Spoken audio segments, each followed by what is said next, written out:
Welcome to Everyday Greatness, a nice little show proudly brought to you by major sponsor ARA Group, one of Australia's greatest supporters of community projects. Everyday Greatness is a show hosted by a real human being, talking to some real people about real human issues that will help make you feel proud again of simply being a good solid Joe bag of donuts. Here's your host, Barnaby Howarth. Welcome to Everyday Greatness, and thanks for listening.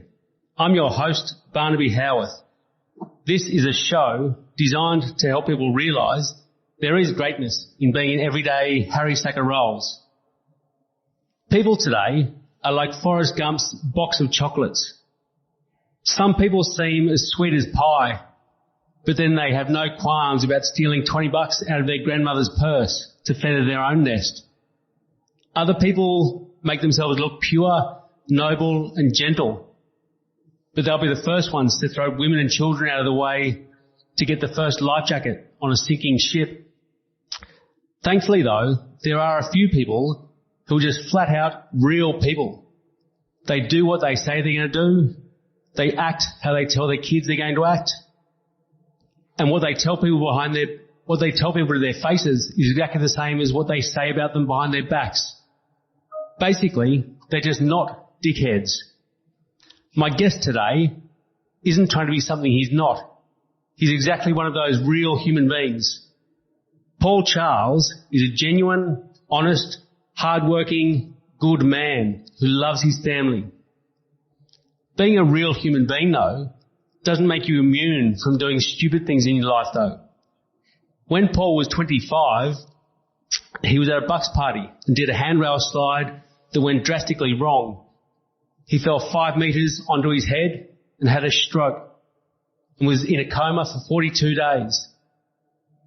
Before his stroke, Paul was dating a young lady named Rose. He was playing AFL for the Western Suburbs Magpies and he worked at a bank. After the stroke, Paul's life was turned upside down. He's been left with major coordination issues, severe short-term memory issues, has partial epileptic fits. But Paul did exactly what real Aussie blokes do. He just kept on putting one foot in front of the other. Paul ended up marrying Rose and they have a 13-year-old boy together. He made an AFL comeback to play some AFL nines and he's held down a full-time position working at the bank for 17 years. Paul's life today is like that box of chocolates. He doesn't know what he's going to get next. But it doesn't faze him.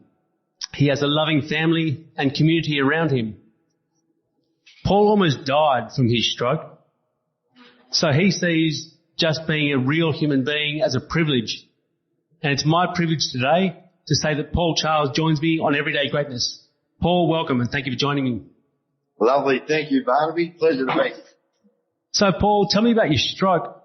Talk me through that handrail slide that went wrong. What happened? Look, I was at a Bucks party, as you mentioned. Just obviously had too much to drink.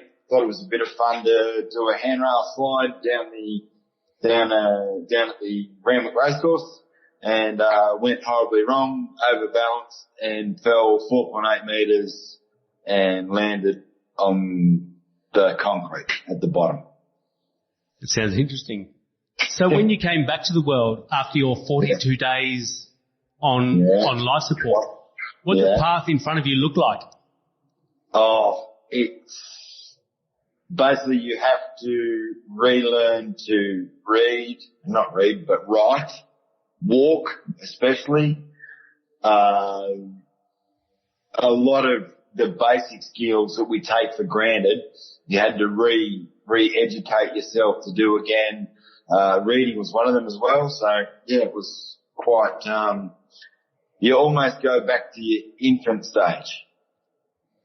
Sounds like a long road. So did you think you had what you needed to get back to the life you wanted to live?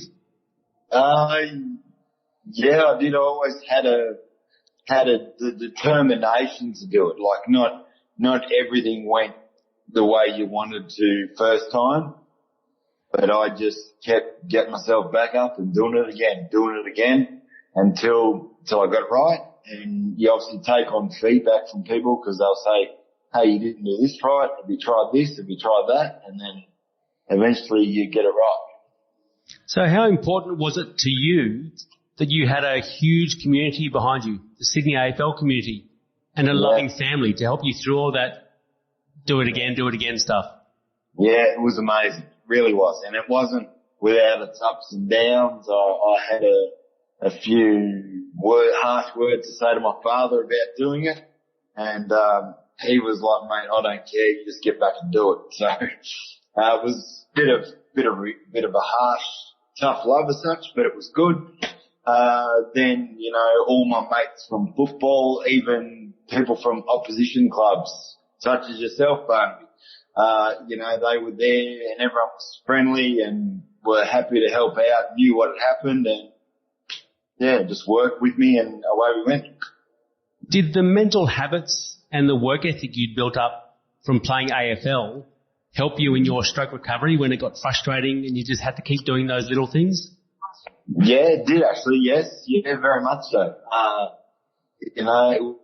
relate it back to a lot of pre-season when you don't want to be running, you don't want to be doing the 400s and the 200s and the 800s. You want to be taking it easy and just kick the footy, but you've got to put in that extra effort every time to get it to where you want to be. And I'm not saying I'm perfect, but I've still got my gaps and my flaws, but I work with it and work within my limits and still strive for the best I can be each and every day.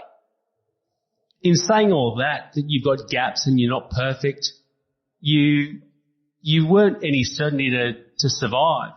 How much does it mean to you that your girlfriend Rose stuck by you after your accident when there was no certainty you'd survive? Correct, yeah. It means the world to me, actually. So it's, it would have been easy for her to say, hey, look, I'm not married to him. We were just, boyfriend and girlfriend. And she sort of said, or she could have said, hey, this is too hard for me. I'm out of here. But she stuck by me, supported me, helped me with my rehabilitation. My parents live on the Central Coast, so when I was allowed out on weekends out of the hospital, Rose would finish work on a Friday and drive me up on the Friday night, then come back on the Sunday night as well. So she was always there for me, always supporting. So it meant a lot to me. You used to be boyfriend and girlfriend, but you are now husband and wife. Yeah. Tell me about your wedding day. Did it have extra significance given your accident? Yeah, it did. It was, I can still remember this. A lot of my mates give me a hard time about it, but I cried when Rose walked down the aisle. It's a lot of things that the doctors had said to my parents. Oh, look, we give him less than a week to survive. And things like that. Then all of a sudden you think, well, here I am. I've got a job. I'm getting married. I'm doing the normal things that you would expect to be doing, if that makes any sense. And here I am getting married, and yeah, it was great. After all we put together, it was a great day, fantastic day, and yeah, it's been happy ever since. So it's been good. She sounds like an incredible woman and a very lucky woman, as you are a lucky man. Yes, true, yeah. Has its ups and downs, but look, it's, like most marriages do, but look, it's been good so far. We're pretty strong for each other, so. Exactly right, yeah. You're not Robinson Crusoe having an up and down married life. So you weren't able to make a full AFL comeback due to insurance policies, but you did play some AFL nines. I did, yeah. How did it feel to be running around chasing a kick again after your accident? Oh, I loved it. So, well, I'll go back a bit. I went back. Originally, I tried to play football, but your stages, you want to do it, but your body, your coordination doesn't allow you to do it. So I went back and I was a runner, and I was probably the most excited runner to be out on the field. I just ran all day. encouraging. So it was good fun. And then went on. I played nines. So I barrel of fun with the nines. It's good because it's non-contact as such. So and most of the players we're all sort of about the same age. So I really enjoy it. I enjoy the fitness side of things, and it's a good bit of fun as well. A lot of ex-football players have a dabble in umpiring at some stage. Did you give that a crack, and how did that come about? I did, yeah. I was the runner for the Western Suburbs under, I think they were 17s or under 19s team. And we were playing out at Macquarie Fields. And as you know, Barnaby, it's a big field out there at Campbelltown. And, there was an actual, only a single umpire doing the whole field. And, he was starting to struggle. And I said to our coach at halftime, look, if it's all right, ask the other coach if he'll let me umpire, and I'll just help the gentleman out. Anyway, as it happened, they said, yeah, it did. Like that, they let me do it. So I went out there and did it. Then I did the umpires course, which is an online course. Quite interesting, but then did it and got back into umpiring. And then as you can probably gather with the community club, you go and do one game, then, can you stay and do this game? Can you stay and do that game? And away it went from there. So I umpired for a full year. It was good fun. I enjoyed it. So it was probably a bit easy going with the decisions, but it was good fun. Too nice a bloke. So you sound like you've got everything more or less under control, working full time, going and watching footy, holding down a marriage and bringing up a young child. Do you still have any lingering problems from your stroke though? Oh, yeah, I do. Yeah, a lot of memory issues. And how do they affect you day to day? Beg your sorry? How do those memory problems affect you day to day? Yeah, like I originally, when the accident happened and got on with life, and I didn't, you sort of get to the stage that I don't need help, I can do this. And I'd be ringing people up as part of my job, and then they'd ring me back an hour later. Oh, Paul, it's, for example, it's Barnaby House, just returning your call. I say, oh yeah, great, thanks Barnaby. And he'd say, well, what were you calling me about? I'm like, I have no idea. So I worked with, my father, he's a successful businessman, and I noticed that he had a notebook. He'd write down all his phone calls every day. And you just say that you give yourself a note. So I write every day before I start work, I write today's date, so 15th of March, highlight it so you know what day it is, and then I write down Barnaby, and then I just put a note what I called him about. I'll say, we've got an interview coming up, or Barnaby wanted to know about this, so I can just quickly update him, and away you go. So it sounds very worthwhile, and I feel your pain very much so. Yeah. Do you ever get really down and complain that it's just not fair? You have your everyday challenges to deal with, raising a young family and dealing with stroke recovery as well. Does it ever get too much for you? Oh, it does. Yeah, you have your days and you think, oh, why me? Why does this have to happen to me? And, why couldn't it happen to somebody else? But in a nice way, I would never wish what happened to me on anybody else. And I'm glad it's got me, because I've got the determination and the want to not to beat it. I suppose I'm never going to beat it. I've got to just accept it as part of my life and work within it.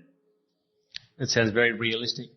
So has just being a real human being been enough to help you deal with your challenges, or do you ever wish you had something extra, something more powerful?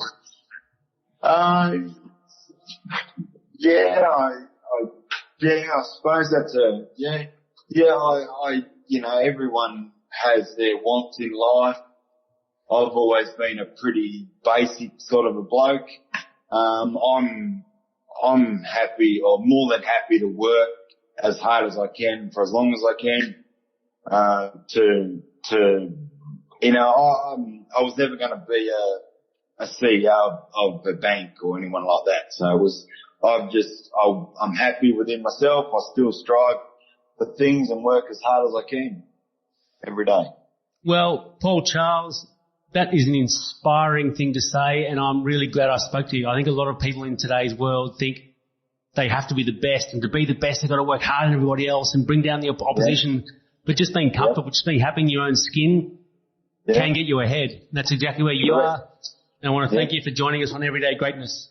No worries at all, Barnaby. Thank you very much for having me. No problem. And thank you to the ARA Group for being our major sponsor. Thank you to Look Studio Australia for recording this podcast. And thank you all for listening. I hope that when you put your device down in a little while, you lift your head up, push your shoulders back, and walk down the street proud of being an everyday Joe Bag of Donuts. I hope you can join us next week, where I'll be speaking to Michael Talbot, whose drive as a child to be the perfect athlete led him to eating disorders.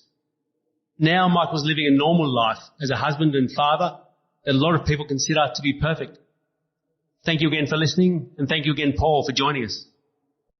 We hope you enjoyed this episode of Everyday Greatness, proudly brought to you by major sponsor ARA Group. If you'd like to stay up to date, check out our pages on Facebook and Instagram, or to listen to more episodes, go to everydaygreatness.com.au or wherever you get your podcasts.